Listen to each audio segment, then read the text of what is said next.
መጽሐፍ ምዕራፍ 5 ከቁጥር 12 እስከ 21 ያለውን ነው የምናየው። ዛሬ ግን ሙሉውን እናነባዋለን እና ለእግዚአብሔር ቃል ክብር ተነስተን ሮሜ ምዕራፍ 5ን በአንድ ላይ እናነባለን። እንግዲህ በእምነት ስለጸደቅን በጌታችን በኢየሱስ ክርስቶስ በኩል ከእግዚአብሔር ጋር ሰላም አለን። በእርሱም በኩል አሁን ወደ ቆምንበት ጸጋ በእምነት መግባት ችለናል። የእግዚአብሔርንም ክቡር ተስፋ በማድረግ ሐሴት እናደርጋለን። በዚህ ብቻ ሳይሆን በመከራችንም ሐሴት እናደርጋለን። ምክንያቱም መከራ ትዕግስትን እንደሚያስገኝ እናውቃለን። ትዕግስት ጽናትን፣ ጽናት የተፈተነ ባህሪን፣ የተፈተነ ባህሪ ተስፋን፣ ይህም ተስፋ ለእፍረት አይዳርገንም፣ እግዚአብሔር በሰጠን በመንፈስ ቅዱስ ፍቅሩን በልባችን አፍስሷልና። ገና ደካሞች ሳለን ልክ ጊዜው ሲደርስ ክርስቶስ ለኃጢአተኞች ሞቷልና።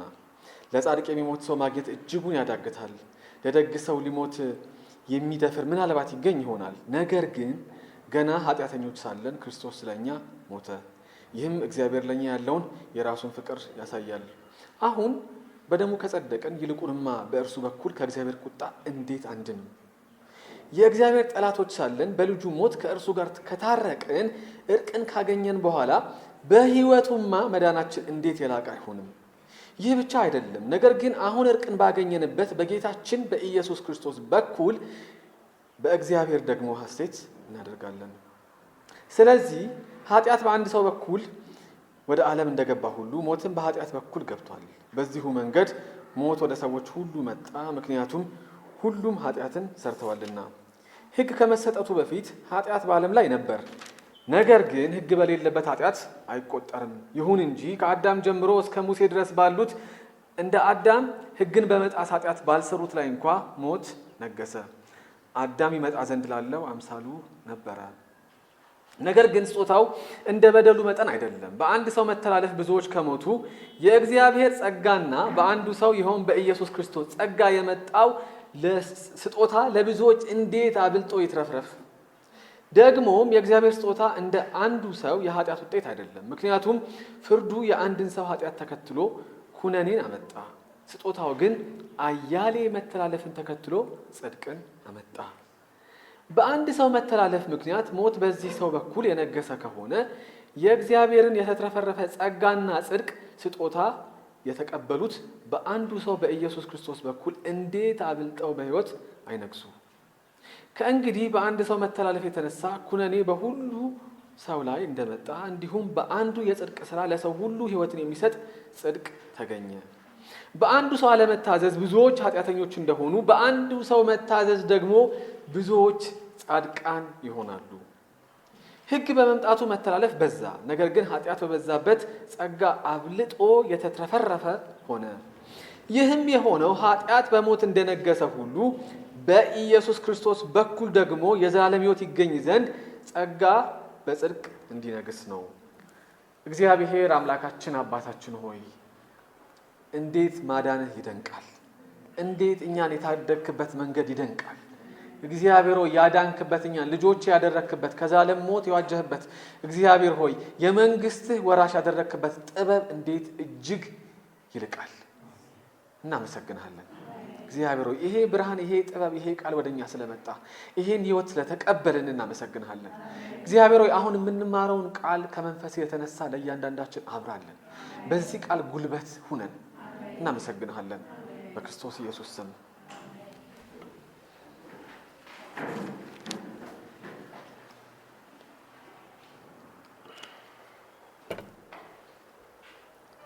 በጌታ በኢየሱስ ስም ሰላም እላችኋለሁ። እንዴት ሰነበታችሁ? አሜን። የአምላካችን የእግዚአብሔር ስም ከአጽናፈ ዓለም እስከ አጽናፈ ዓለም የተመሰገነ ይሁን። እንደምታውቁት ሮሜ ምዕራፍ 5ን እንኳን አሁን 3ኛ ሳምንታችን ነው እና ከ1 ያለውን እስከ 11 ባለፉት 2 ሳምንታት ስናይ በክርስቶስ ኢየሱስ በኩል ከእግዚአብሔር ጋር ምን አለን? ሰላም አለን። ይሄ ሰላም ደግሞ የተሰጠን በጸጋው ነው አይደል? እና ወደ ቆምንበት ጸጋ ምን ብለናል? መቅረብ ችለናል። እና ይሄ ጸጋ ደግሞ ከሰላም በተጨማሪ ምንድነው የሰራልን ነገር? ተስፋ ሰጥቶናል። ምን ክቡር የሆነ ተስፋ ሰጥቶናል። ይሄ ተስፋ ለእፍረት የሚዳርግ አይደለም። የዘላለሙን መንግስት ምን አድርገናል? ወርሰናል። እንወርሳለን ብቻ ሳይሆን ወርሰናል። አሁን ችግሩ መሰላችሁ ስላልሄድን ጌታ ስላልመጣ በሙላት ኤክሰርሳይዝ አናደርገውም እንጂ የእግዚአብሔር መንግስት ምናል ወርሰናል። ደግሞ በጥቂቱ ምን እያደረግን ነው? እየቀመስነው ነው አይደል? ህይወታችን ምን አለው? ፍስሐ አለው፣ ተስፋ አለው። እንደማንም ሰው ምን አናደርግም? በነገሮች በሙሉ አናማርም አይደል? ሐዘናችን ገደብ አለው። ለምን? የተሻለ አይደል ህይወት፣ ፍጹም የሆነ ህይወት፣ ህመም፣ ሐዘን፣ መከራ፣ ዋይታ የሌለበት አይደል ህይወት ከክርስቶስ ኢየሱስ ጋር ለዘላለም እንደምንኖር ምን እናደርጋለን? እናውቃለን። እና ይሄ ደግሞ የሆነው በማን ነው? በክርስቶስ ኢየሱስ ነውና ይሄ እርግጥ ነው ይላል ጳውሎስ። ይሄን መጠራጠር አይጠበቅባችሁም። በክርስቶስ በደሙ ነጽተን ከጸደቅንማ አይደል ይሄ የዘላለም ህይወት መውረሳችን ምንድነው? የታመነ ነው። እንዴ በደሙ ከጸደቅን በህይወቱማ አይደለ የሱን መንግስት መውረሳችን ምንድነው? የታመነ ነው። እንደውም በህይወት ሆኖ በአብ ቀኝ ምን ያደርጋል? ስለኛ ይማልዳል። አሁን ጸሎት ላይ ብዙ ካህናት አይደል የዘላለም ካህናት እንዳይሆኑ ምን ከለከላቸው? ሞት ከልክሏቸው። ኢየሱስ ግን አይደል የዘላለም ምንድነው? ሊቀ ካህን ነው። እንደ መልከ ጼዴቅ ነው ሹመቱ። ስለዚህ በህይወቱማ እንዴት አብልጠን ምን አንል በእግዚአብሔር ዘንድ አይደል የዘላለም መንግስት አንወርስ? መዳናችን እንዴት የላቀ አይሆንም? ስለዚህ አትጠራጠሩ፣ ይሄ የሆነ ክስተት ነው የሚለው ጳውሎስ። ይሄ ምን ያለ ነው? የሆነ ክስተት ነው፣ የተፈጸመ ክስተት ነው። እንትን የምታረጉት አይደለም፣ እናንተ ጥራችሁና የምትይዙት አይደለም፣ የምታስቀጥሉት አይደለም፣ ሰዎች እንደሚሉት አይደለም ነው የሚለው ጳውሎስ። ይሄ ምን ያለ የተረጋገጠ ምንድነው? መሰረት ነው። ወደ አንድ ክልል አንድ ሰው ሄዶ አሉ እና የጾም ወቅት ነው እና ሄዶ ጥብስ አለው ያላሉ እና አስተናጋጁ አሁን ጥብስ አለ የለም አይደለም ጥያቄ ቢኖር ምን ልኮን ነው አለ። የለ አለ ሌላ ጉዳይ ነው እኮ አሁን አይደል ግን እንደው እንበልና የለም እኮ እንበልና አለ ቢባል ምን ልኮን ነው? እና አሁን አንዳንድ ሰው የሚያስቸግረን እኔ ኢየሱስ አስጀምሮናል ከዛ በኋላ ይዘነው ምናምን ሲል ቆይ ነገርየው እንደዛ አይደለም ግን ነው ብትባል ምን ልታረገው ነው አይደል? አሁን ብባል ምን ላረገው ነው? ልክ ነው ኢየሱስ አድኗል እስከዚህ ድረስ አምጥቷል ከዚህ በኋላ ያለውን ዮሴፍ በርትተህ ጠንክረህ ጠብቅ ብባል ምን ላረገው ነው? አዳም እግዚአብሔር አይደል ምንድነው የሚለው? እኔ አይደለም አዳምን ከፈጠረ በኋላ እጅግ መልካም እንደሆነ አይደል? አዳም መልካም ነው። ምንም የሽራፊ የሆነች የኃጢአት ጥላ የለችበትም። በፍጽምና የተፈጠረው አዳም ያልቻለውን የእግዚአብሔርን ትእዛዝ መጠበቅ ኢየሱስ አስጀምሯል አንተ ጨርሰው የሚባል ነገር የለም። አይሆንም። አሁን ጳውሎስ እሱን ነው የሚዘረዝረው ከ12 ጀምሮ ታዩታላችሁ። የሚነግረን እንደዛ አይሆንም። እግዚአብሔር የጀመረውን ስራ ምን አድርጎ ነው? ፈጽሞ ነው። እኔ ሁሌ ይገርመኛል። አሁን ቤት ጀምሪው የነበረው መዝሙር ፈልጌ ያላጣሁት ነው የሚል አይደል? የአስቴር መዝሙር አይደል? እና እንዴት ነው ያላጣችሁ ብላችሁ አስባችሁ አታውቁም? እና እኛም ስንት እንዴት ነው ያላጣ ነው? ጎበዙን አይደለም መፈለግን ራሱ እግዚአብሔር ምን ስላደረገ ስለከተተ ከዛ በኋላ ማድረግን ስለጨመረበት ነው እንጂ የፈለገ ሁሉ እኮ እግዚአብሔር ምን ያደርገው አያገኝ። እንደዛ እኮ አይደል? ለፈለገና ለውጥ አይደለም ድነት ይላል። አያስደነግጣላ። እኔ አይደል አሁን እዚህ እናየዋለን። እዚሁ ክፍል ላይ ሮሜ 5 ላይ ብዙ ሰው ስለ ድነት ሲያወራ ሮሜ 8 ነው የሚለው፣ ግን 5 ላይ ጳውሎስ ብዙ ይናገራል። 12 ሲጀምር ምን ይላል? ስለዚህ ኃጢአት በአንድ ሰው በኩል ወደ ዓለም እንደገባ ሁሉ ሞትም በኃጢአት በኩል ገብቷል። አሁን እግዚአብሔር በፈጠረው አጽናፈ ዓለም ውስጥ ሁሉ ነገር ምንድን ነበር? እጅግ መልካም ነበረ። በአንድ ሰው አለመታዘዝ ምክንያት አይደል? በአንድ ሰው አለመታዘዝ ምክንያት ኃጢአት በአንድ ሰው በኩል ወደ ዓለም ምን አደረገ? ገባ። ዓለም ሲል ይሄ የተሰራውን ሳይሆን እያወራ ነው። ስለማን ነው? ስለኛ ነው። በዋናነት የተሰራውም እኮ በኃጢአት ተበላሽቷል ፍጥረት ዓለሙ በሙሉ። በዋናነት ግን የዚህ ምንባብ ግን ማን ነው? ሰው ነው። ስለዚህ ወደ ሰዎች ሁሉ ዘንድ ኃጢአት በአንድ ሰው ምክንያት ምን አደረገ? ገባ። አዳም ምን በማድረጉ? ባለመታዘዙ። አዳም ባለመታዘዙ ምክንያት ነው ኃጢአት የገባው እንጂ እግዚአብሔር የፈጠረው ፍጥረት ሁሉ ምንድን ነበር?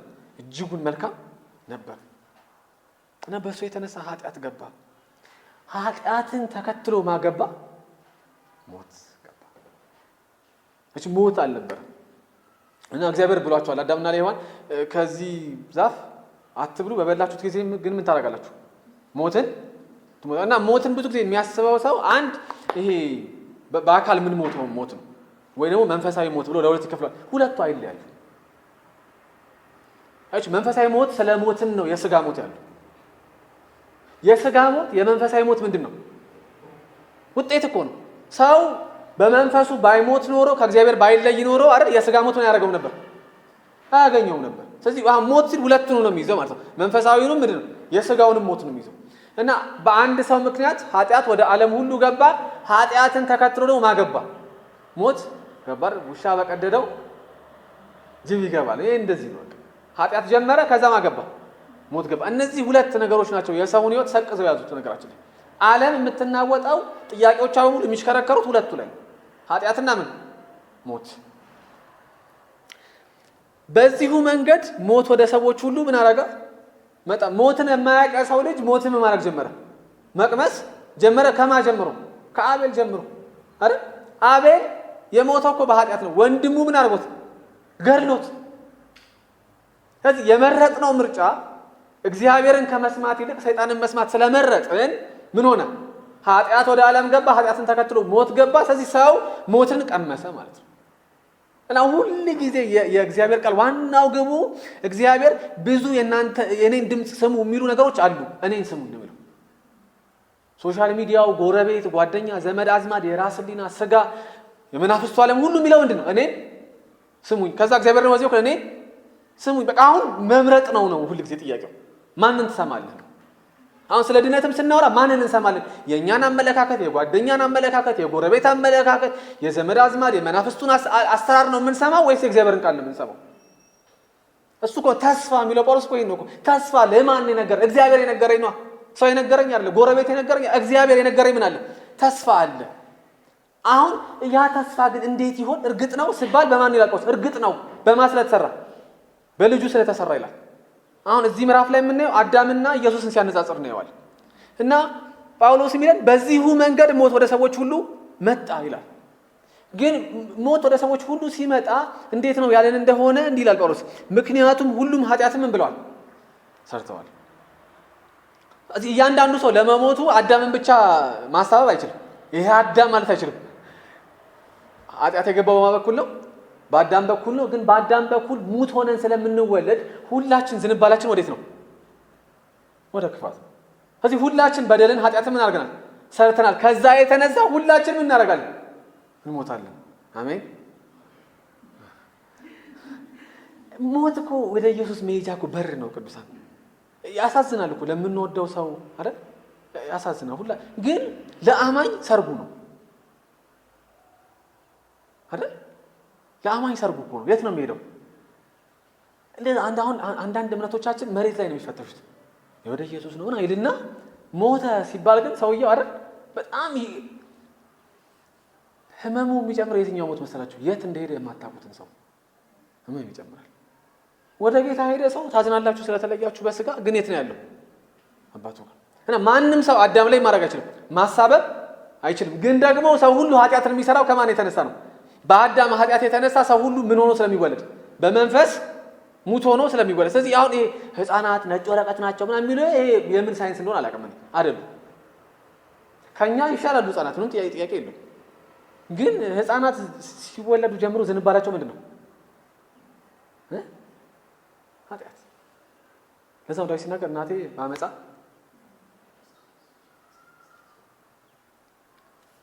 ሁሉም ሰው ለሞቱ ምን ሰርቷል? ኃጢአትን ሰርቷል። ግን እሱን ያደረገበት ምክንያት በአዳም በኩል ኃጢአት ምን ስላደረገ ነው? ስለገባ። የሚወለደው ሰው በሙሉ ምን ስለሆነ? በመንፈሳዊ ዓለም አሰራር ውስጥ ምን ስለሆነ? ሙት ስለሆነ። ለእግዚአብሔር ነገር ምን ስለሆነ? ሙት ስለሆነ። ከእግዚአብሔር ይልቅ የመናፍስቱን አሰራር ምን ስለሚያደርግ? ስለሚመርጥ። ጳውሎስ ኤፌሶን ላይ እኮ ይነግረናል። እናንተ በበደላችሁና በኃጢአታችሁ ምክንያት ምን ነበራችሁ? ሙታን ነበራችሁ። ሙት ነበር። ግን የሚገርማችሁ ይላል ቁጥር 13 ላይ ሕግ ከመሰጠቱ በፊት ኃጢአት በዓለም ላይ ነበረ። አዳም ስለበደለ እግዚአብሔርን ኃጢአት ዓለም ላይ ሕግም ባይሰጥ እንኳን ምን ያደርግ ነበር? ኃጢአት ዓለም ላይ ነበረ። ነገር ግን ይላል ሕግ በሌለበት ኃጢአት ምን አያደርግም? አሁን ቴክኒካል ነው ቋንቋው። ሮሜ በጣም ከባድ መጽሐፍ ነው። ቴክኒካል ነው ቋንቋው። እያለ ያለው ኃጢአተኛ አይደላችሁም አይደለም የሚለው። ግን ኃጢአት ለመቆጠር ምን ያስፈልገዋል? ሕግ ያስፈልገዋል። አሁን አዳም አትብላ ተባለ፣ ምን አደረገ? በላ። አሁን ምን አደረገ ማለት ነው? የታዘዘውን ሕግ ጣሰ ማለት ነው። ከዛ ከአዳም ውድቀት በኋላ ግን እስከ ሙሴ ድረስ ሕግ አልተሰጠም። ስለዚህ ይሄ ቴክኒካል በሆነው ሴንስ ማለት አታድርግ ተብለው አድርገዋል፣ ወይም ደግሞ አድርጉ ተብለው አላደረጉም የሚባል አይነት ኃጢአት የለም። ኃጢአት ግን ምን ነበር? ነቅሶ ነበር። ምን ስለሆነ? በአዳም ምክንያት ወደ ምድር ምን ስላደረገ? ወደ ሰው ሁሉ ምን ስላደረገ? ኃጢአት ስለገባ ነበረ። ይሁን እንጂ ይላል ይውላችሁ ሕግ በሌለበት ኃጢአት አይቆጠርም ካለ በኋላ 14 ላይ ይሁን እንጂ ከአዳም ጀምሮ እስከ ሙሴ ድረስ ባሉት እንደ አዳም ሕግን በመጣስ ኃጢአት ባልሰሩት ላይ እንኳ ሞት ነገሰ። ከአዳም በኋላ የመጡት ሰዎች አይደል? አሁን ቃየል አቤልን ምን ብሎታል? አትግደል የሚል ሕግ ግን የለም።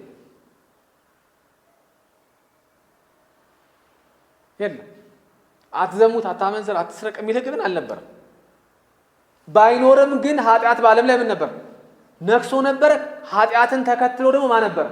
ሞት በዓለም ላይ ነግሶ ነበረ። ስለዚህ ይሄ ያልጠበቁት ሕግ ባይኖራቸውም እንኳ ከአዳም እስከ ሙሴ ያሉት ሰዎች በሙሉ ብለዋል፣ ሙተዋል። ወዴት እየሄደ ነው ያላችሁ ጳውሎስ?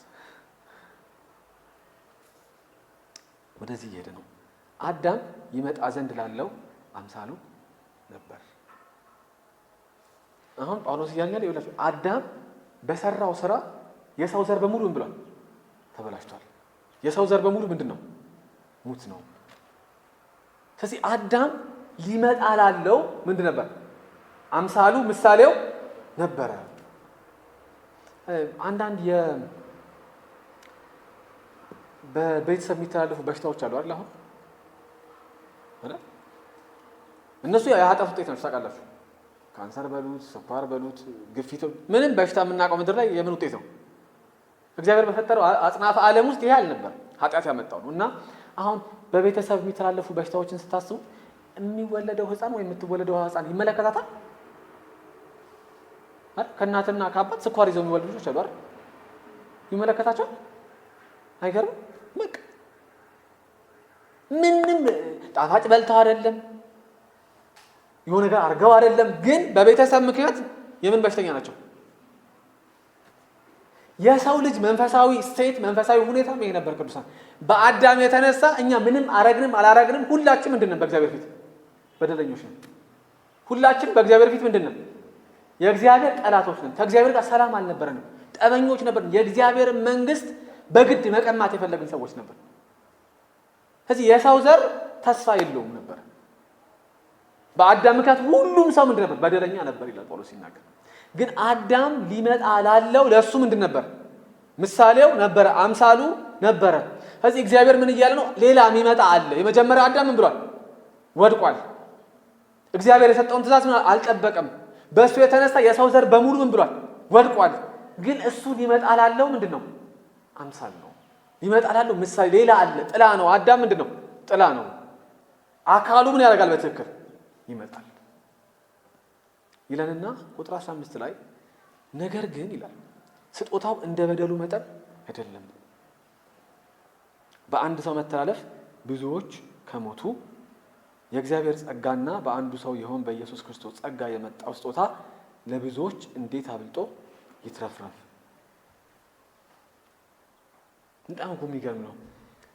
አሁን አንድ ሰው በመበደሉ ምክንያት አዳም ስለበደለ አዳም እኛን ወክሎ ከእግዚአብሔር ጋር ኪዳን የነበረ ሰው ስለነበረ አዳም በመበደሉ ምክንያት የሰው ሁሉ ምን ሆነ? የሰው ዘር በደለኛ ሆነ። የሰው ሁሉ ዘር በመንፈሳዊነት ደረጃ በመንፈሳዊ ሕይወት ምንድነው? ሙት ሆነ። በማ ኃጢአት ምክንያት በአንድ ሰው በማ በአዳም። አሁን በአዳም ምክንያት ነው የሚለን በአንድ ሰው መተላለፍ ብዙዎች ከሞቱ። ብዙዎች የሚለው ቃል መሳች ሁላችንም ማለት ነው፣ የሰው ዘር በሙሉ ማለት ነው። በአንድ ሰው መተላለፍ ምክንያት የሰው ዘር በሙሉ ከሞተ ይላል የእግዚአብሔር ጸጋና በአንዱ ሰው ይሆን በኢየሱስ ክርስቶስ ጸጋ የመጣው ስጦታ ለብዙዎች እንዴት አብልጦ ይትረፍረፍ። አዳም እግዚአብሔርን በድሎ ሞትን ካመጣ፣ በሰው ሁሉ ላይ ሞትን ካመጣ፣ ቅጣትን ካመጣ፣ ይሄ ኮራፕሽን ካመጣ፣ መሻገትን ካመጣ፣ ከእግዚአብሔር ጋር ጸበኝነትን ካመጣ፣ በክርስቶስ ኢየሱስ የተሰራው ስራማ ከጸጋው የተነሳ እንዴት አብልጦ ምን አይል አይትረፍረፍ። በጣም ነው የሚበዛው። በጸጋው የተነሳ የክርስቶስ ኢየሱስ ስራ ምንድነው? ተትረፍርፏል። እኩል አይደሉም አዳምና ኢየሱስ ማለት ነው። የመጀመሪያው አዳምና ሁለተኛው አዳም እኩል አይደሉም። ንጽጽር ነው ጳውሎስ የሚጀምረው እዚህ ጋር ንጽጽር ነው የሚጀምረው። ንጽጽሩ ደግሞ ኮንትራስት ወይም ደግሞ ተቃራኒ ነው። አዳም ይሄን አድርጓል፣ ኢየሱስ ግን ነው የሚለው። አዳም ይሄን አድርጓል፣ ኢየሱስ ግን እያለ ነው የሚቀጥለው። በአንድ ሰው በአዳም በመጀመሪያው አዳም ኃጢአት ምክንያት ሞት ወደ ዓለም ሁሉ እንደገባ በክርስቶስ ኢየሱስ ስራ የጸጋ ስራ ደግሞ የመስቀል ስራ ደግሞ እንዴት ጸጋው አብልጦ ምን አይል አይትረፈረፍ። አንዲት ኃጢአት ሞትን ካመጣች አስፋሽታ ከዛ በኋላ የመጣውን የኃጢአት ወንዝ አንዲት ኃጢአት እኮ ነች ሞትን ያመጣችው። አትብላ የተባለውን ፍሬ ምን ሳርጉ በልቶ ከዛ በኋላ የመጣው የኃጢአት ወንዝ ቀላል ነው ወይ? የኃጢአት ጎርፍ ዝናብ ቀላል ነው ወይ? ብንቆጥረው በሚሊዮን የሚቆጠሩ ሰዎች በሚሊዮን የሚቆጠር ኃጢአት አድርገው ብሏል አልፈዋል። የኃጢአት ጎርፍ እኮ ነው ምድርን የሞላት። ዓለሙ እኮ የተሞላው እኮ በኃጢአት ጎርፍ ነው። አሁን አንዲት ኃጢአት የኃጢአት ጎርፍ ዝናብ ካመጣች አንድ የኢየሱስ ክርስቶስ የመስቀል ስራ ግን በዚህ ሁሉ የኃጢአት ጎርፍ ላይ ምን ያደርጋል? ጸጋውን አትረፍርፎ ያበዛና ይለውጣል ነው። ልዩነቱን ያያችሁት ነው። አንዲት ኃጢአት ሞትን አመጣች በሰው ሁሉ ላይ አንድ የክርስቶስ ኢየሱስ ስራ ደግሞ ጸጋው ምን ያደርገው? አትረፍርፎ አበዛው ይላል። አበዛው። ከዛ ቁጥር 16 ደግሞም የእግዚአብሔር ስጦታ እንደ አንዱ ሰው የኃጢአት ውጤት አይደለም፣ ምክንያቱም ፍርዱ የአንድን ሰው ኃጢአት ተከትሎ ኩነኔ አመጣ። ሁለተኛው ንጽጽር አዳም እግዚአብሔርን በመበደሉ የተነሳ እግዚአብሔር ፍርድን ሲፈርድ የፈረደው ማለት ነው በአዳም ብቻ አይደለም፣ በአዳምና በሰው ዘር በሙሉ ላይ ምን አመጣላል? ኩነኔ አመጣ። እኔ አልጠየቅም የሚል ሰው የለም። የሰው ዘር በሙሉ በእግዚአብሔር ፊት ምንድነው? በደለኛ ነው። ለዛ ነው ሮሜ መጀመሪያ ላይ ስናጠና ምንድነው የሚለው? እግዚአብሔር የሚፈልግ አንድስ እንኳን የለም። አይደለም እግዚአብሔር ሊቀበለው ቀርቶ፣ አይደለም በእግዚአብሔር ፊት ሞገስ ሊያገኝ ቀርቶ፣ አይደለም ፍርዱ ፊት እግዚአብሔር የዙፋን ፍርድ ፊት ቆሞ ማስተዛዘኛ ሊያቀርብ ቀርቶ አይፈልግም። ማስተዛዘኛ ማቅረብ አይፈልግም እግዚአብሔር ፊት። አረ ማረን ማለት አይፈልግም ሰው። ስለዚህ በአዳም ኃጢአት በሰው ሁሉ ላይ የመጣው ክስ ነው። ምን የሚል ክስ? ሞት ይገባዋል የሚል፣ ሞት ይገባታል የሚል። እያንዳንዱ ሰው ሕፃን ሆነ ትልቅ ሰው ሆነ ሞት ምን ያደርገዋል? ይገባዋል። አረ አላደገም 7 ዓመቱ ነው፣ አረ እሱ ያምሮ ህመምተኛ፣ ምንም ይደዝም ማተር። እያንዳንዱ ሰው ላይ የመጣው ክስ ምንድነው? ሞት ይገባዋል የሚል፣ ሞት ይገባታል የሚል። በማ የተነሳ? በአዳም የተነሳ። በቃ አዳም ያሳዝነኛል እውነት። በቃ ይሄን ሁሉ መከራ ስንዘረዝር አዳም እያሉ ነው ወደ ኋላ አይደል? ሔዋን አንደለም እኮ ተስማምታችኋል? ሪፕሬዘንታቲቭ ስለሆነ ሰውን ወክሎ በእግዚአብሔር ፊት አይደል የተቀመጠው እሱ ስለነበር እና አሁን ባለፈው ከሳ ጋር እያወራ ነበር። እኔ ምን አለ አዳም እሺ ሚስቱስ በላች ቀድማ የሳተችው ነች ይላል። እንግዲህ ግን ምን አለ እንትን ቢላት ኖሮ መጀመሪያ ቢጠብቃት ኖሮ ላለው እና እሱ ጥያቄ እኔ ጋር ይመጣል። አሁን እኔ ሚስትን በትክክል እጠብቃለሁ ወይ አረ ልጅን ግን እውነት የት ሄዶ ነበር እላለሁ።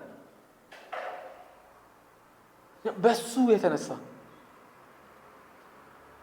ተከትሏት ባይበላስ ኖሮ ምን ይሆን ነበር? አለ ምን ይመደረም ነው የሚያውቀው እንደሚሆን ግን ዝም ሐሳብ ነው። እኔ ባይበላስ ኖሮ እሱ ይሄ እኮ እግዚአብሔር አትብሉ ብሎናል ለምን በላሽ? በቃ እግዚአብሔር ምሕረትን ለምን ብሎስ ቢሆን ኖሮ። ምክንያቱም ያዳም ኢቭን በልቶም የምሕረት እኮ መልስ አይደለም የሚሰጠው። ለምን በላ ሲባል ማረኝ ምናምን እኮ አንድ ነገር ነው። በቃ አትብላ ብለኝ በላው በቃ ምናምን እኮ አንድ ነገር ነው። አንተ ይለዋል ማ ራስ እግዚአብሔር የሰጠኸኝ ሴት አይደል? መጀመሪያ እሱ ነበር። ከዛማ እሷ አሳስታኝ ምን አልኩኝ? ምሕረት እኮ አይልም ምንም ይሄ መልስ አይደል? አናውቅም እኮ ምን እንደሚሆን እኮ መድኃኒዓለም ነው የሚያውቀው እኮ። አሁን የተጻፈውን ነው የምናነበው። ግን ዝም ብዬ እኔ ስለምገረም ነው። ለምንስ ቢሆን ኖሮ ምሕረት አዳም በሐሳብ ብኖርስ ማለት ይሄ ማለት እኮ እኔና አንተ በሰላም ነበር። የሚገርም ነገር እኔ ፍጠርልኝ አላልኩም ሔዋንን። አንተ ሰው ብቻውን ይሆን ዘንድ መልካም አይደለም አልክና ምን አልካት? ፈጠርካት። እሷ ነች ቀጥፋ ምን ያደረገችኝ? አረ የአዳም ጥፋት ደብል ነው ከሔዋን ይልቅ። በነገራችን ላይ አንድ መብላቱ አይደል ራሱን ብቻ ሳይሆን ሚስቱን መጠበቅ ነበረበት። ሁለት ደግሞ ሲጠየቅ ምን ማድረጉ? የራሱ እግዚአብሔር ላይ ማድረጉ ማሳቡ። አንተ ባፈጥራት ኖሮ እሷን ባሰጠኝ ኖሮ እኔ አልበላም ነበር። ግን አሁን ምን እንደሚለው በሱ የተነሳ ለእያንዳንዱ ሰው ምን መጣ? ኩነኔ መጣ። ኩነኔ የቆየ ቃል ስለሆነ የክስ ዶክመንት ዶሴ ይመጣል ማለት ነው። ስለዚህ እያንዳንዳችን አሁን እግዚአብሔር ጋር ብንቀርብ ክርስቶስ ሳይመጣ ቢሆንና ብንቀርብ እግዚአብሔር ጋር ክሱም እንደሚለው ሞት ይገባዋል፣ እከሊት ሞት ይገባታል። አንድ የሚተርፍ ሰው የለም። ችግሩን መሰላቸው የሚተርፍ ሰው አለመኖር ብቻ አይደለም፣ አንፈልግም መትረፍ። በጣም ግራ የገባው ነገር እኮ መትረፍ ራሱ አንፈልግም። ምሕረታን ልክ እንደ አባታችን እንደ አዳም እኛም የምንፈልገው ጳውሎስ እንደሚለው የአባታችንን የሳጥናኤልን ምንድነው ፈቃድ እየፈጸምን የሥጋ ምኞት እያረካን መኖር ነው የምንፈልገው። እና በሱ የተነሳ ኩነኔ ለብዙዎች መጣ። የእግዚአብሔር ፍርድ ፊት ሲቆሙ ሰዎች የሚከተላቸው ዶሴ ኩነኔ የሚል ዶሴ ነው። ኢየሱስ ግን ምን አረገ ሲባል ስጦታው ግን ይላል አያሌ መተላለፍን ተከትሎ ጽድቅ ምን አረገ አመጣ። ኢየሱስ በተቃራኒው በአዳም ኃጢአት በአንድ ኃጢአት ሰው ሁሉ ረክሶ በእግዚአብሔር ፍርድ ፊት ሲቆም በደለኛ ሆኖ ሞት ሲገባው አያሌ ኃጢአት የሰራውን የሰውን ዘር ኢየሱስ መጣና መስቀል ላይ ሞቶ ያን ሁሉ አያሌ ኃጢአት ምን አደረገው ቀየረው። ምን በመስጠት ጽድቅ በመስጠት። ነገሩ ውስብስብ ነው ቅዱሳን አያችሁት። ይሄ ድነት እንደዚህ ይወሰዳል አይወሰድም እኔ ነኝ ማስጠበቀው የሚባል አይደለም። ነገርየው የሻይ የጨዋታ ወሬ አይደለም። ሻይ እየጠጣ ምናምን የምንጫወተው በጣም በቀላሉ የሆነ ሰውዬ አስተያየት የሆነች ሴትዮ አስተያየት የሚቀይረው አይደለም ቅዱሳን። የመለኮት ዲዛይን የመለኮት ስራ። ለዛ ነው ምንድነው የሚለው በአዳም ኩነኔ መጥቶ በኢየሱስ ምን መጣ ጽድቅ መጣ። አሁን ይሄ በኢየሱስ የመጣውን ጽድቅ ዝም ብዬ ከፍና ዝቅ ማድረጉ አይደለም፣ ከኔ ስሜት ጋር የሚዋሽቅ አይደለም።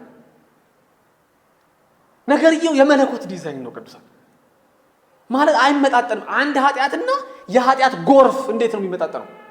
አይመጣጠንም እኮ። አንዲት ኃጢአት ሞት አመጣ የኃጢአት ጎርፍ ምን ያመጣ ይሆን ስንል ምንድነው የሚለው እሱን ይላል እግዚአብሔር እሱን የኃጢአት ጎርፉን ዝናቡን በልጄ ምን አደርገዋለሁ ወደ ጽድቅ ቀይረዋለሁ። እግዚአብሔር ይመስገን። እልፍ ኃጢአት ነው እልፍ ኃጢአት ከአዳም በኋላ የመጣው እግዚአብሔር ምን አደረገው ወደ ጽድቅ ቀይረው። የመጀመሪያው አዳም ኩነኔ ሲያስገባ ሁለተኛው አዳም ጽድቅን አመጣል። ቁጥር 17 ሶስተኛ ንጽጽር በአንድ ሰው መተላለፍ ምክንያት ሞት በዚህ ሰው በኩል የነገሰ ከሆነ ይላል። አንዱ ሰው ስለተላለፈ ሞት ምን አደረገ? መጀመሪያ ኃጢአት አይደል? ኃጢአትን ተከትሎ ሞት ምን አደረገ? ነገሰ። ይኸውልሽ ኃጢአትና ሞት ኃይላት ናቸው፣ ሐሳብ አይደሉም ቅዱሳን። ማቃ ኃጢአትን አታርግ ምናምን ሲባል ሰዎች ዝም ብሎ ሐሳብ ይመስለዋል ነው አይደል? ኃጢአት ጉልበት ነው።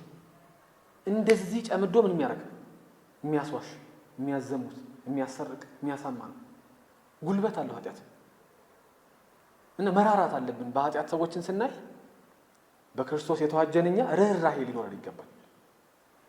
እንደዚህ ታይተን ነበር። እኛም እኮ አላቆ እኮ ነው እኛ አላቀነው እኮ አይደለም።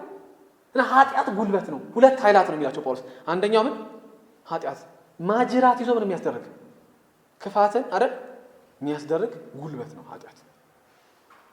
መንፈሳዊ ሞት ማለት እኮ እሱ ነው ቅዱሳን። መንፈሳዊ ሞት ማለት ሰው ያገባል፣ ይወልዳል፣ ይማራል፣ ስራ ይይዛል፣ ድርጅት ይመሰርታል፣ ሀብታም ይሆናል፣ አገር ሊመራ ይችላል፣ ምን የፈለገው ሊያደርግ ይችላል። እግዚአብሔርን በተመለከተ ግን የእግዚአብሔርን ሐሳብ በተመለከተ ግን ምንድነው ሁልጊዜ አመፀኛ ነው። ሁልጊዜ የሚመርጠው 1 ሚሊዮን ጊዜ ምርጫ ቢሰጠው 1 ሚሊዮን ጊዜ የመናፍስቱን አሰራር ይመርጣል። ለምን? በመንፈሳዊ ህይወት ምን ስለሆነ ሙት ስለሆነ። ኃጢአት ጉልበት አለው። ከኃጢአት ቀጥሎ ሁለተኛው ጉልበታም ማን ነው? እቺ ግልጽ ነች፣ ሁላችንም እናውቃታለን። ሞት አረ በየተራ ስለምንሄድ ከሞት ጋር ማንንም አይከራከርም። ይሄ የተለያየ እምነት አለኝ ምናምን የሚል ሰውዬ እኮ የሞት ቀብር ላይ ሲሰበክ ጸጥ ማለት የሰው ህይወት ምን ይላል? ምስኪን ይሆናል። ምንድነው ያውቀዋል ሞትን። አረ ቢታገለው ምን ያደርገው? አያሸንፈው። ኃጢአትና ሞት እኩል ኃይላት ናቸው፣ እኩል ኃይላት ናቸው። ስለዚህ ለዚህ ነው ጳውሎስ ይላል በአንድ ሰው መተላለፍ ምክንያት ሞት በዚህ ሰው በኩል የነገሰ እኮ ነግሷል ማለት ነው። በኃጢአት ላሉ ሰዎች ንጉሳቸው ማን ነው? ሞት ይባላል። አይገርም? አሁንም በእኛ ዘመን ክርስቶስን ላልተቀበሉ በክርስቶስ ላልሆኑ ሰዎች ንጉሳቸው ማን ነው? ሞት። እየተጨረጨሩታል፣ አይገልጸውም አይደል? አሁን የሰውን ህልውና ወደ ሮቦት ለመክተት ይሄ ኮንሺየስነስ እንደምን ብዬ ባስተላልፍ ነው ያለ ሰው አትፍረዱበት። እንትን እኮ ነው ሞትን ለማለፍ እኮ ነው አይደል? እየተሞከረ ነው ታውቃላችሁ ነው። እናንተ አትሰሙ። እኛ በርግጥ ስለሆነ ለተለት እንጀራ ምናምን የምታሮጣ እነሱ ይሄ ዋን መሰረታዊ ፍላጎት ስላሟሉ አሁን እንዴት ዘላለም ልኑር የሚል ላይ ናቸው። ስለዚህ ምን ያስባሉ? ይሄ የሰውን ኮንሺየስነስ ወደ ሮቦት ማስገባት፣ ወደ ኤአይ መውሰድና እየሰሩበት ነው። ለምን? ንጉስ ነው። እንዴት አድርገን ከዚህ ጨቋይ ንጉስ ምን እንበል እናምጥ። እኛ ለምን ነው ስለሞት ማንጨነቀው? እናዝናለን ስንሞት፣ ግን ለምን ነው ማንጨነቀው? መድረሻችንን እናውቃለና አይደለ? ለዘላለም ከማጋ እንደምንኖር እናውቃለና። ይሄ ዕውቀት እኮ እናንተ አሁን ኖርማል እኮ ሆኖብን እኮ እግዚአብሔር እኮ እያልን ማመስገን አለብን። ሞት ማንፈራው እኮ በየቀኑ የማያሸብረን ለምንድን ነው? ኖ መጨረሻችንን እናውቀዋለን። ሞት እኮ በር ነው፣ ይኸውልህ እኔ ወደ ጌታ የሚሄድበት ነው የሚለው እኮ ዕውቀት ስላለን ሞት ነገሰ ይላል። በማን ምክንያት? በአዳም ኃጢአት ምክንያት ሞት ነገሰ። ሞት በሱ በኩል ከነገሰ የእግዚአብሔርን የተትረፈረፈ ጸጋና የጽድቅ ስጦታ የተቀበሉት በአንዱ ሰው በኢየሱስ ክርስቶስ በኩል እንዴት አብልጠው በሕይወት አይነግሱ? ሞት በአዳም ምክንያት ነገሰ አይደለ? በሰው ሁሉ ልጅ ላይ እኛ በክርስቶስ ኢየሱስ በሕይወት ሆነን በሞት ላይ ምን እናደርጋለን? እነግሳለን። ገብታችኋል ይሄ ሐሳብ?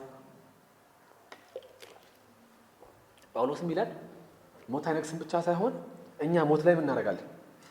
እግዚአብሔር ይመስገን እነግሳለን ማለት ከክርስቶስ ኢየሱስ ጋር ለዘላለም ምን እናደርጋለን? እንኖራለን። ሞትን ምን አናደርጋለን? አናይም። በሞት ላይ እኛ ምን እናደርጋለን? እነግሳለን። አሁን ግን ይኸውላችሁ እዚህ ጋር ጥንቃቄ ትፈልጋለች። ከላይ በአንድ ሰው መተላለፍ በኩል ብዙዎች ከሞቱ ይላል። ብዙዎች የሚለው ምንድነው ብያችኋለሁ? ሁሉም አይደል? የሰው ዘርን ይወክላል። ብዙዎች ሁሉም ሰው ከሞተ የእግዚአብሔር ጸጋና በአንዱ ሰው የሆነው በኢየሱስ ክርስቶስ የሆነው ጸጋ የመጣው ስጦታ ለብዙዎች እንዴት አብልጦ ምን አይደል? አብልጦ ይትረፍረፍ። እና አሁን ሰዎች እንደዛ ከሆነ በአዳም ኃጢአት ምክንያት ሁሉም ሰው ከሞተ በኢየሱስ የመስቀል ስራ ምክንያት ደግሞ ከጸጋው የተነሳ ሁሉም ሰውን ያደርጋል ይድናል የሚል የተሳሳተ መረዳት አላቸው አይልም ጳውሎስ። ብዙዎች ቢልም የሚለው የትኛው መሰላችሁ? ይሄው እዚህ ጋር ነው ያለው 17 ላይ ምን መሰላችሁ የሚለው በአንድ ሰው መተላለፍ ምክንያት ሞት በአንድ ሰው በኩል የነገሰ ከሆነ በስንት ሰው በኩል? በአዳም በኩል በአንድ ሰው በኩል በመጀመሪያው አዳም የነገሰ ከሆነ የእግዚአብሔር የተትረፈረፈ ጸጋና ጽድቅ በአንዱ ሰው በኢየሱስ ክርስቶስ በኩል እንዴት አብልጦ በሕይወት አይነግሱ ይልና ለማን ነው ይሄ? ለብዙዎች ነው ስንል አይደለም የሚለው ለማን መሰላችሁ? ጸጋና የጽድቅ ስጦታ የተቀበሉት በአዳም ምክንያት ሁሉም ሰው ቢሞትም እንኳ በክርስቶስ ኢየሱስ ሞትና ትንሣኤ በመስቀል ስራ ግን ሁሉም ሰው አይጸድቅ። ከባዱ ክፍል ሁሉም ሰው ምን ያደርግም? አይጸድቅም። የሚጸድቀው ይላል ጳውሎስ ጸጋና የጽድቅ ስጦታ ምን ያደረጉት ናቸው? የፈለጉትም አይልም። የሚገርማችሁ ነገር ምን ያሉት ናቸው? ስለዚህ መቀበል ማለት ፓሲቭ ነው። ይኸውላችሁ መቀበል አክቲቭ አይደለም። መስጠት አክቲቭ ነው አይደል? እንደዚህ ዕቃ ወጥቶ መስጠት ምንድን ነው? ድርጊት ነው። ሰውየው ምንም ያደርገው ነው፣ ከራሱ የሚያደርገው ነው። የሚቀበለው ሰውዬ ምንድን ያደርገው? ፓሲቭ ነው። ምን ያደርጋል? እግዚአብሔር ለመረጣቸው ማለት ነው። እግዚአብሔር ጸጋና ምኑን ጽድቅን ምን ላደርጋቸው? ስጦታ አድርጎ ለሰጣቸው ለነሱ ይላል ጳውሎስ ለነሱ በአንዱ ሰው በኢየሱስ ክርስቶስ በኩል እንዴት አብልጠው እነሱ በሕይወት ምን ያደርጉ? አይነግሱ። እንግዲህ እግዚአብሔር ፈቃዱ ነው፣ አይከሰስ። ባልገባን ነገር እኔ ለእግዚአብሔር ምን አደርጋለሁ? እተውለታለሁ። ምን መሰላችሁ? እቺ በጣም ሽምብራ የምታክል ጭንቅላት የእግዚአብሔርን ስራ ልትፈትሽ አትችልም። በቃ አሜን ነው የምለው። አሁን እነዚህ ኧረ እንዴ ፌር ነው እንዴ የሚል ሰው አለ። ይሄ ፌር ነው እንዴ ታዲያ? ለሁሉም ሰው እኩል እድል አልሰጠም? እኔ አላውቅም ወንድም አለም ስለ ፌርነስ። በማን ሚዛን ነው ፌር ነው የምንለው? እግዚአብሔር በእኔ ሚዛን ነው ፌር የሚሆነው? በእኔ መስፈርት ነው ፌር የሚሆነው እግዚአብሔር አይደለም። እንግዲህ ጳውሎስ የሚለው ጸጋና የጽድቅ ስጦታ የተቀበሉት እነሱ አይደል በክርስቶስ ኢየሱስ በኩል በሕይወት አይነግሱም ወይ? አብልጠው ይነግሳሉ ይላል። እግዚአብሔር ይመስገን። እኛ ማንን እውነት ማንን እኛውን ጸጋና ጽድቅ የተቀበልነው? ብዙ በማስተዋል የሚመጡን ሰዎች የሉ ግጥም አድርገዋል። በጣም የሚገርማችሁ አንዳንዴ ያሳፍረኛል። በስነ ምግባር የሚመጡን ሰዎች አሉ። አማኝ ሳይሆኑ በስነ ምግባር ግጥም አድርገው የተሻሉ ሰዎች አሉ። በሀብትስ የሚበልጡን ሰዎች የሉ? በጤናስ አሉ። እኛ ማንን? ይሄ የምስጋና ጥሪ ይመስለኛል። ለዳኑ ሰዎች የምስጋና ጥሪ ነው። የዳናችሁት ጸጋና ጽድቁን ብላችሁ ነው፣ እንዲሁ ከእግዚአብሔር ዘንድ እንደ ስጦታ ምን ብላችሁ ነው? ተቀብላችሁ ነው። ቁጥር 18 አራተኛ ንጽጽር ከእንግዲህ በአንድ ሰው መተላለፍ የተነሳ ኩነኔ በሁሉ ሰው ላይ እንደመጣ እንዲሁም በአንዱ የጽድቅ ሥራ ለሰው ሁሉ ሕይወትን የሚሰጥ ጽድቅ ተገኘ። በቃ ኩነኔ ስለመጣ ሰው ሁሉ ምንድን ነው? ሙት ነው በእግዚአብሔር ፊት። በማን የተነሳ? በመጀመሪያው አዳም የተነሳ ሙት ነው የሰው ልጅ። በቃ ሁሉ ሙት ነው። በአንድ ሰው መተላለፍ የተነሳ ሁሉ ሰው በደለኛ ነው፣ ኃጢአተኛ ነው፣ አመፀኛ ነው። እግዚአብሔር ፊት መቅረብ አይችልም። ሁሉ ሰው የእግዚአብሔርን ቁጣ የሚቀበል ሆኖ ነበረ በአንዱ ሰው የተነሳ፣ በአንዱ በመጀመሪያው አዳም የተነሳ። ነገር ግን በክርስቶስ ኢየሱስ በሁለተኛው አዳም የተነሳ፣ በሱ የጽድቅ ስራ የተነሳ ለሰው ሁሉ ሕይወትን የሚሰጥ የእግዚአብሔር ጽድቅ ምን አደረገ? ተገኘ። አሁን ጳውሎስ ሙግቱ ሰው በእግዚአብሔር ፊት የሚጸድቀው በማን ስራ ነው? በክርስቶስ ኢየሱስ ስራ ነው። በቃ የሚያስጨርሰው ነገር የለውም። ሰው ኢየሱስ ጀምሮልኛል እኔ ጨርሰዋለሁ የሚለው የለውም። በቃ ይሄ ምዕራፍ 5 ጳውሎስ ደጋግሞ የሚያስታውሰን የምትጨርሱት ነገር የላችሁም እናንተ ድነት ላይ ከእግዚአብሔር ቀጥሎ የምትቀጥሉት ነገር የላችሁም። ይሄ የመለኮታዊ እቅድ ነው፣ መለኮታዊ ዲዛይን ነው። በዚህ መለኮታዊ እቅድ ውስጥ ሰው የሚያገኘው ምንድነው? የእግዚአብሔርን ጽድቅ ይቀበላል። ምን ማለት መሰላችሁ? የአዳምን ኃጢአት አይደል? የማኃጢአት ነው የመጀመሪያው ኃጢአት የአዳም ኃጢአት ኢምፒውትድ ሆነ ለእያንዳንዳችን። ምን አደረገ? ተሰጠን። የአዳም ኃጢአት በዚህ ላለም ብቻ ሳይሆን ለዓለም ሁሉ ሰው ምን አደረገ? ተቆጠረ። አዳም የበደለው ኃጢአት ለአየለችም፣ ለበቀለችም፣ ለጄምስም አይደል ጨምሩበት፣ የኮሪያዊ ስም፣ የቻይና ስም፣ የራሽያ ስም ጨምሩ፣ ለእያንዳንዱ የሰው ዘር ምን አደረገ? ተቆጠረለት። ማን የሰራው በደል? አዳም የሰራው ኃጢአት እሱ ተቆጥሮ የሰው ዘር በሙሉ በደለኛ ሆነ። አሁን ጳውሎስ የሚለን በሁለተኛው አዳም በክርስቶስ ኢየሱስ በተሰራው የጽድቅ ስራ ደግሞ የጸጋውንና ጽድቁን ስጦታ አድርጎ እግዚአብሔር ለሰጣቸው ለተቀበሉት ለነሱ የጽድቅ ልብስ ተሰጥቷቸዋል። የኢየሱስ እኛ ሁላችን እግዚአብሔር ፊት ስንቀር ይሄ ጠብቀ ነው የምንወስደው ጽድቅ የለንም። የማን ጽድቅ ነው ያለው? ለዛ መጀመሪያ ያልኳቸው ጥብሱ ቢኖር ምን ልክ ሆነው ነው? ድነቱ ተሰጥቶኛል ግን ማስጠበቅ የኔ ዋስትና ነው ብትል እና እሺ ጠብቅ ብትባል ምን ልትሆን ነው? ልጠብቅ ነው ወይ? እኔ እውነት ለመናገር ያንን ጽድቅ ልጠብቀው ነው ወይ? ራሱ መጠበቅ እኮ ስራ ሊሆን ነው። በነገራችን ላይ የክርስቶስ ኢየሱስን የወረስኩትን ያንን ጽድቅ የለበስኩትን የክርስቶስ ኢየሱስን ጽድቅ ልጠብቅ ብል እኮ ስራ እኮ ነው አይደል? ድነቴ ላይ ምን የሚያደርግልኝ የሚያስጨምርልኝ እኮ ነው። ኖ ጳውሎስ የሚለው በአንዱ የጽድቅ ስራ ለሰው ሁሉ ሕይወትን የሚሰጥ ጽድቅ ተገኘ። ልክ ሰው የክርስቶስ ኢየሱስ ጽድቅ ሲቀበል ሕይወትን ምን ያደርጋል? ይቀበላል አብሮ። በቃ ይሄ የተከናወነ ጉዳይ ነው፣ ያለቀ ጉዳይ ነው የሚለው። አታስጠብቁትም። ይሄን እግዚአብሔር ምን ያደርገው? የሰራው ነው። በማ በልጁ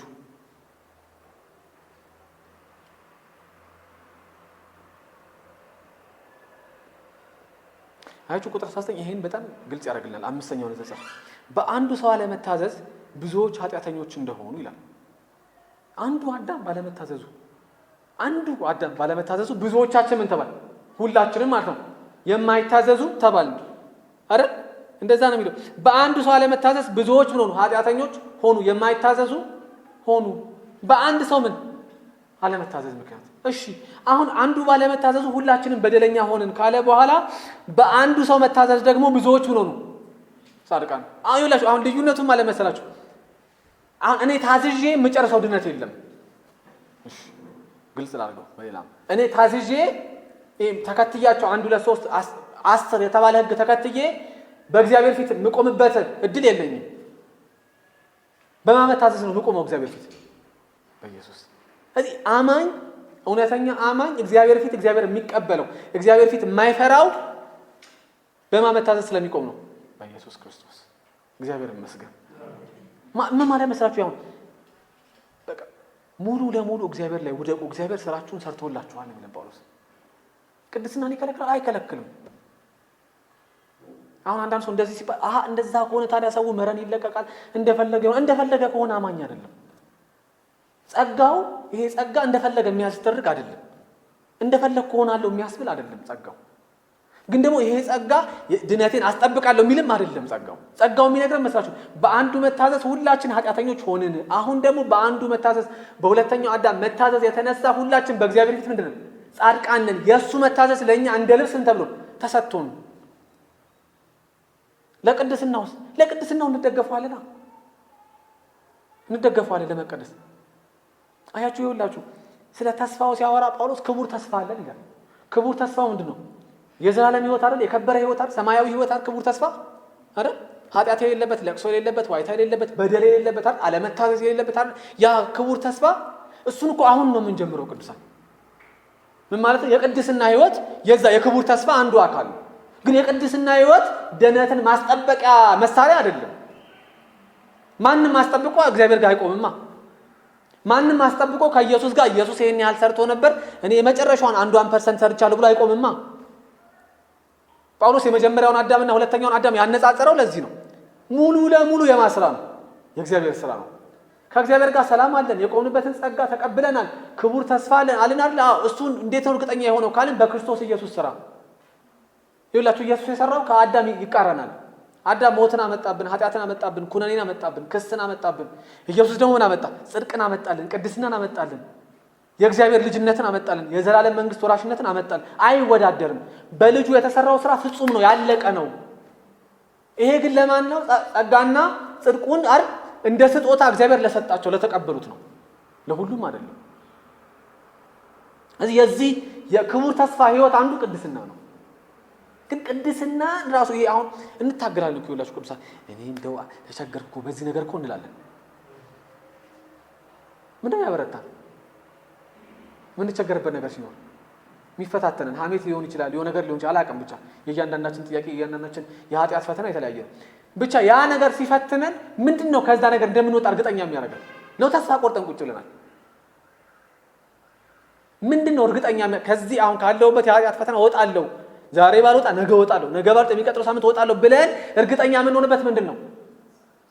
በቃ የእግዚአብሔር ጸጋ አለ፣ ተሰርቷል ስራው፣ ክቡር ተስፋ አለን። ተስፋው እኮ ይሄ ነው ይላችሁ። የዘላለም ህይወት ስንል የጽድቅ ህይወት ነው፣ የቅድስና ህይወት ነው፣ የደስታ ህይወት ነው፣ ከእግዚአብሔር ጋር ለዘላለም የሚኖር ህይወት ነው ስንል አሁን ራሱ ባለው የህይወት ትግል ውስጥ እግዚአብሔር ምን ያደርገኛል? ጸጋውን እያበዛልኝ ይሄን ኃጢአት ረግጬ አልፋለሁ። የሚቀጥለውን ረግጬ ምን አደርጋለሁ? እቀደሳለሁ።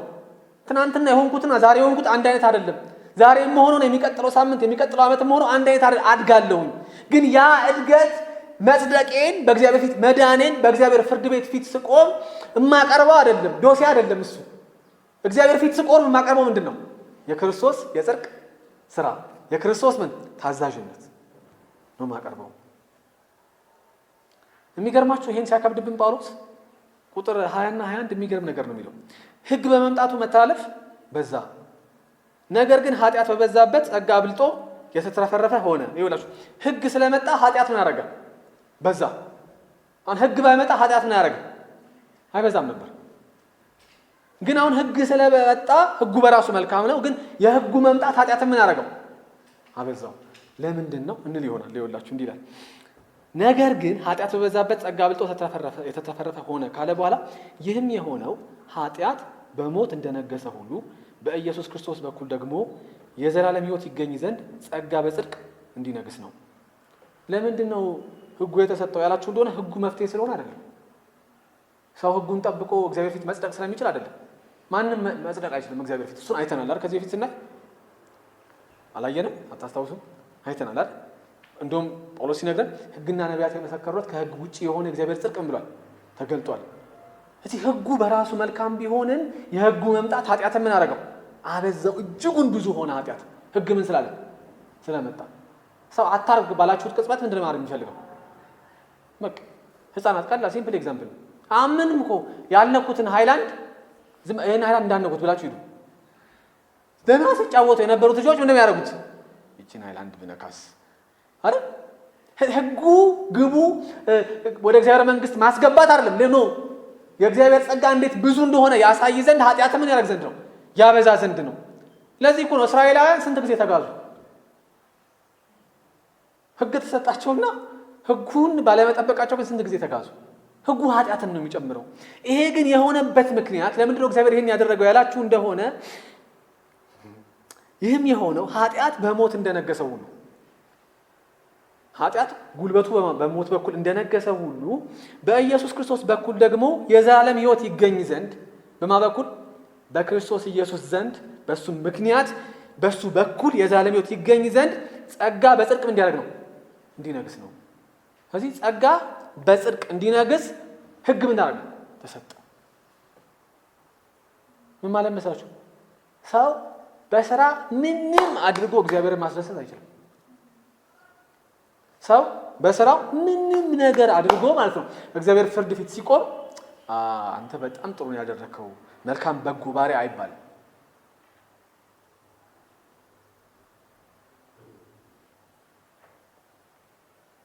ቅድስና የመጽደቅ ውጤት ስለሆነ የመጀመሪያው ጉዳይ የእግዚአብሔር ዙፋን ፍርድ ጋር ምንድን ነው?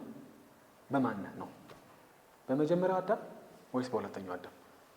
ምን በቃ ምንም ጥያቄ የለም። የመጀመሪያው በቃ ትልቁ ነገር እግዚአብሔር ዙፋን ፍርድ ፊት ስንቆም በቃ ጥያቄው አንድ ነው። በመጀመሪያው አዳም ነህ? በሁለተኛው አዳም ነህ? አይሻው በመጀመሪያው አዳም የሆኑት ሰዎች በክርስቶስ ያላመኑት ብቻ አይደሉም። በክርስቶስ እናምናለን ግን ድነታችንን ጠባቂ ነን የሚሉትን በማን ናቸው? በመጀመሪያው አዳም ናቸው። ምክንያቱም ሁለተኛው አዳም የእሱን የጽድቅ ልብስ ነው የሚያለብሰን። ድነቴን አስጠብቃለሁ ማለት የእሱ የጽድቅ ልብስ ላይ ሽራፊ የሚጨምራት ነገር አለች። ትንሽ ዲዛይኑ ላይ የጎደለ የሚያሳምረው ነገር አለ እንደማለት ነው።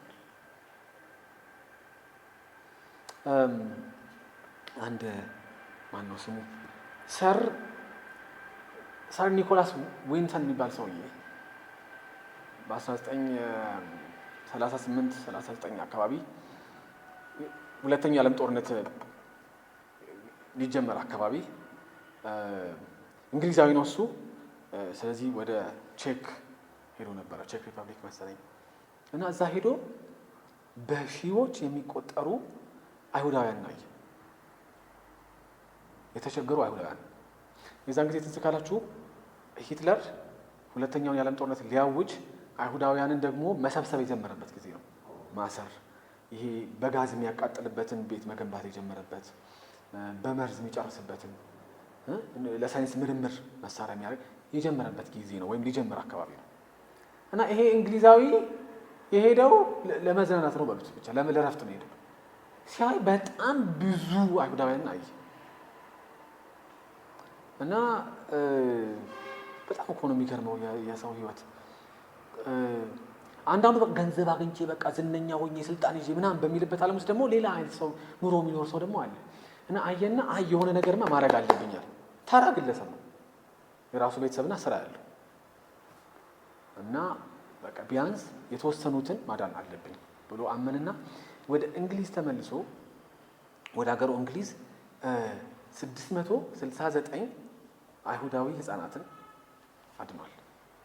አንዳንዶች አይሁዳዊ ያልሆኑ ሊኖሩ ይችላሉ ይላል። ኤኒዌይስ ግን 669 ጀርመን ልታቃጥላቸው ልትገድላቸው የምታስባቸውን ህፃናትን አድኗል።